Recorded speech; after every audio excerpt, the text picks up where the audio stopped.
നമസ്കാരം, news prime മലയാളത്തിലേക്ക് സ്വാഗതം. അധികാരം നിലനിർത്താൻ ഏത് വളഞ്ഞ വഴിയും സ്വീകരിക്കുന്ന BJPയെ ഏറ്റവും രൂക്ഷമായ ഭാഷയിൽ സുപ്രീം കോടതി ചീഫ് ജസ്റ്റിസ് സൂര്യകാന്ത് ശാസിക്കുമെന്നവർ സ്വപ്നത്തിൽ പോലും പ്രതീക്ഷിച്ചില്ല.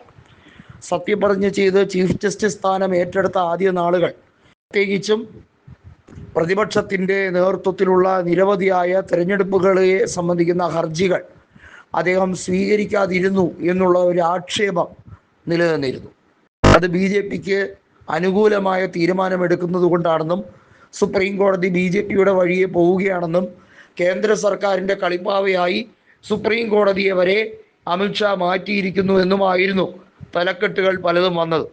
ഗോദി മീഡിയകൾ പറഞ്ഞു സുപ്രീം കോടതി ഇപ്പോൾ യഥാർത്ഥ ട്രാക്കിലേക്ക് വന്നിരിക്കുന്നു എന്നുവരെ സുപ്രീം കോടതിയുടെ വിശേഷങ്ങളെ പങ്കുവെച്ചുകൊണ്ട്, പുകഴ്ത്തിക്കൊണ്ട്, പ്രശംസിച്ചുകൊണ്ട് സോഷ്യൽ മീഡിയയിലും മറ്റും ഗോദി മീഡിയകൾ ആഘോഷവും അട്ടഹാസവും തുടങ്ങി. എന്നാൽ ദിവസങ്ങൾ കഴിഞ്ഞപ്പോൾ സൂര്യകാന്ത് ആരായിരുന്നു, എന്തായിരുന്നു എന്നതും അദ്ദേഹത്തിൻ്റെ രീതികൾ എങ്ങനെയൊക്കെയാണെന്നും BJP നേതാക്കൾക്കും സാധാരണക്കാർക്കും മനസ്സിലാകുന്ന വിധത്തിലേക്ക് കാര്യങ്ങൾ വ്യക്തമാക്കിക്കൊണ്ടിരുന്നു. അദ്ദേഹത്തിൻ്റെ പാസ്റ്റ് എന്താണ്, അദ്ദേഹത്തിൻ്റെ ഭൂതകാലത്തിൽ അദ്ദേഹം നടത്തിയിരിക്കുന്ന ജസ്റ്റിസ് എന്ന രീതിയിൽ അദ്ദേഹം ഹൈക്കോടതിയിലും സുപ്രീം കോടതിയിലുമായി പുറപ്പെടുവിച്ച വിധികൾ, വേർഡിക്റ്റുകളെ സംബന്ധിക്കുന്ന വിഷയത്തിൽ ആധികാരികമായ പഠനം നടത്തുമ്പോഴാണ് നമുക്ക് മനസ്സിലാകുന്നത് വളരെ ഭംഗിയായി യാഥാർത്ഥ്യബോധത്തോടുകൂടി ഒട്ടും ഇമോഷണൽ അല്ലാതെ തന്നെ വിധി പുറപ്പെടുവിക്കുന്നതിൽ അഗ്രഗണ്യനായൊരു വ്യക്തി തന്നെയാണ് സൂര്യകാന്ത് എന്നുള്ളത്. നേരത്തെ ഇരുന്ന ചീഫ് ജസ്റ്റിസുമാരായ ജസ്റ്റിസ് സഞ്ജീവ് ഖന്നയുടെയും ജസ്റ്റിസ് BR ഗവായിയുടെയും പാത പിന്തുടരാൻ ഏറ്റവും അനുയോജ്യനായ പിൻഗാമി എന്നത് വേണമെങ്കിൽ അദ്ദേഹത്തിനെ കുറിച്ച് പറയാം. നേരത്തെ തെരഞ്ഞെടുപ്പ് കമ്മീഷന് ആനുകൂല്യങ്ങൾ ഏറെ നൽകി കേന്ദ്ര സർക്കാർ തെരഞ്ഞെടുപ്പ് കമ്മീഷനെ പല കാര്യങ്ങളിൽ നിന്നും എക്സ്ക്ലൂഡ് ചെയ്തിരുന്നു.